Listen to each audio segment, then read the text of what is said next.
ሰላም እንዴት አላችሁ? በተለያዩ ሪል ስቴት ድርጅቶች ውስጥ ሱቆች ገዝታችሁ ነገር ግን ያ ሪል ስቴት የተሰጠው አገልግሎት ለመኖሪያ ብቻ ከሆነ ቅጣት 1% እና እንደዚሁም ደግሞ 30% የሊዝ ክፍያ እንድትከፍሉ ትገደዳላችሁ።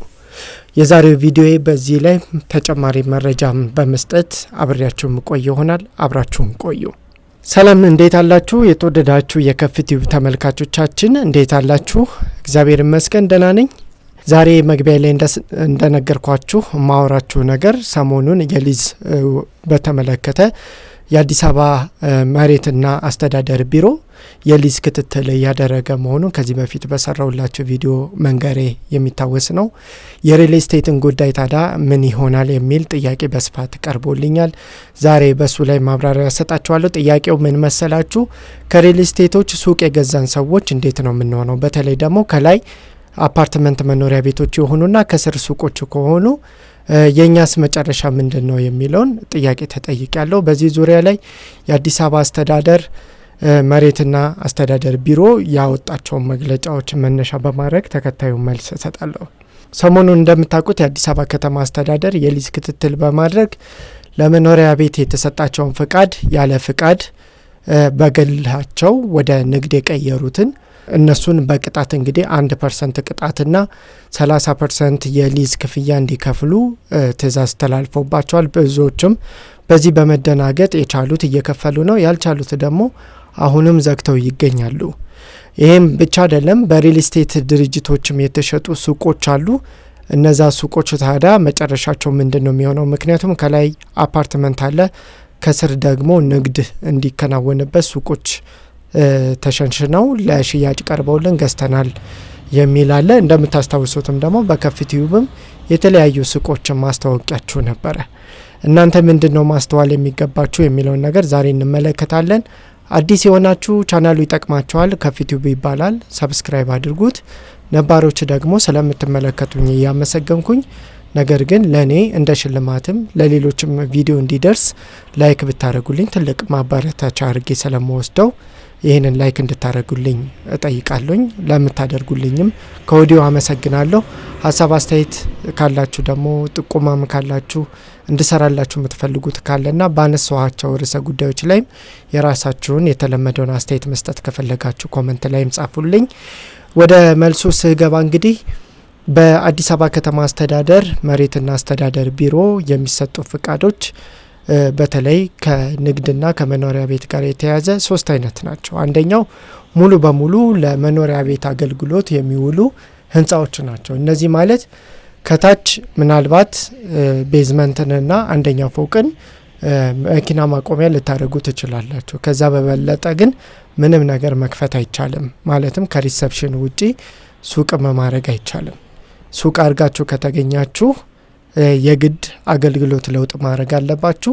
ሳታስፈቅዱ ለተገኛችሁ ደግሞ እንደዚህ አድርጋችሁ 30% የሊዝ ክፍያና እንደዚሁም ደግሞ ቅጣት 1% አጠቃላይ ከሊዝ አመቱ ላይ ታሳቢ የሚደረግ ክፍያ እንድትከፍሉ ይበየንባችኋል።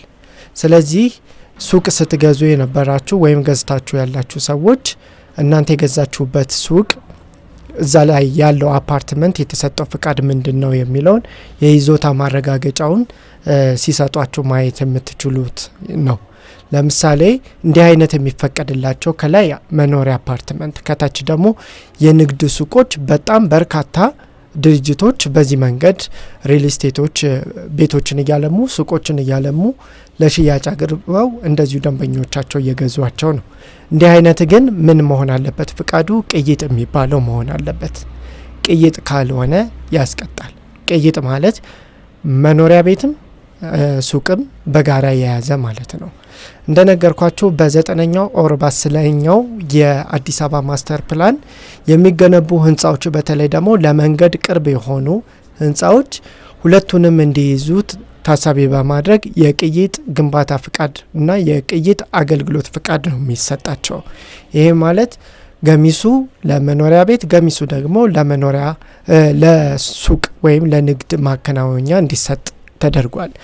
ምክንያቱም ደግሞ እዛ ላይ የሚኖሩ ወይም ደግሞ እዛ ህንጻ ላይ የሚኖሩ ነዋሪዎች አገልግሎትን ፍለጋ ሌላ ቦታ መሄድ የለባቸውም። እዛው ህንጻቸው ስር መሰረታዊ የሆኑ የሸቀጦችን እንደዚሁም የውበት መጠበቂያዎችን እንዲያገኙ በማሰብ እንዲህ አይነት ነገሮችን እዛው እንዲመቻችላቸው በማሰብ ሱቆች በንግድ መልክ በቅይጥ መልክ ፍቃድ ይሰጣቸዋል። ስለዚህ የይዞታ ማረጋገጫችሁ ወይም ደግሞ ያንን መጠቀሚያ ማረጋገጫችሁ ቅይጥ የሚል ከሆነ ሱቅ የገዛችሁ ከሪል ስቴት ምንም ችግር የለው፣ ምንም የሚያሰጋችሁ ነገር የለም። ወይም ደግሞ አጠቃላይ የተሰጠው ግንባታ ፍቃዱ ወይም ደግሞ የአገልግሎት ፍቃዱ ለንግድነት ወይም ለሞልነት የተሰጠ ከሆነ እዛ ላይ ሱቅ የገዛችሁ ከሆነም ችግር የለውም። ስለዚህ ሱቅ የገዛችሁ ሰዎች ወይ የቅይጥ መሆን አለበት ወይ ደግሞ የንግድ መሆን አለበት። ከሁለቱ ውጭ ግን የመኖሪያ ብቻ የሚል ከሆነ ግን ራሳችሁን ችግር ውስጥ ስለከተታችሁ በአስቸኳይ እንድታሻሽሉና የአገልግሎት ለውጥ እንድትጠይቁ ይፈቀዳል ወይም ያበረታታሉ። ሳይደረስባችሁ እናንተ የአገልግሎት ለውጥ ፍቃድ ከጠየቃችሁ 1% ቅጣት አይፈጸምባችሁም።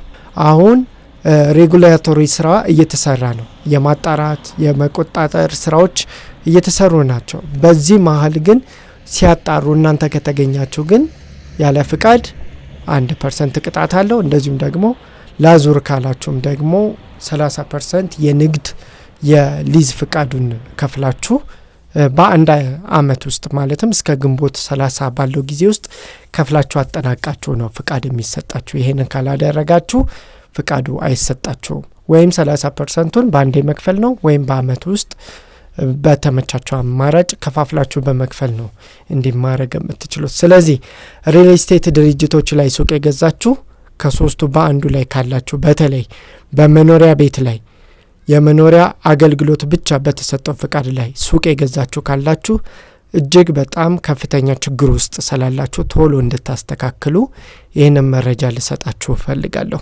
ካልሆነ ግን በቅይጥ ወይም ደግሞ በንግድ የሚልም መኖር ውስጥ አለባችሁ ማለት ነው።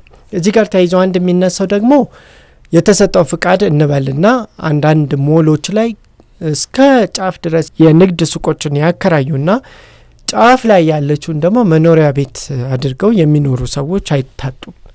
እናንተም ቢሆን ከቅጣት አታመልጡ። ምክንያቱም የተሰጠው ለንግድ አገልግሎት ሆኖ እያለ እናንተ ደግሞ ለመኖሪያ ቤት ከተጠቀማችሁት ይህም ያስጠይቃችኋል።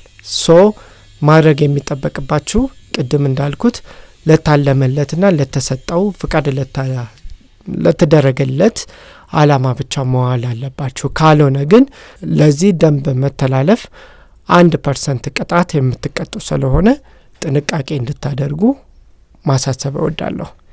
የዛሬው የከፍቲዩብ ፕሮግራሜ ይሄ ነው። ስላደመጣችሁኝ አመሰግናለሁ። በሌላ ቪዲዮ ደግሞ በሌላ ርዕሰ ጉዳይ እመጣለሁ። እስከዛ ቸር ሁሉ ይግጠማችሁ። ቻው።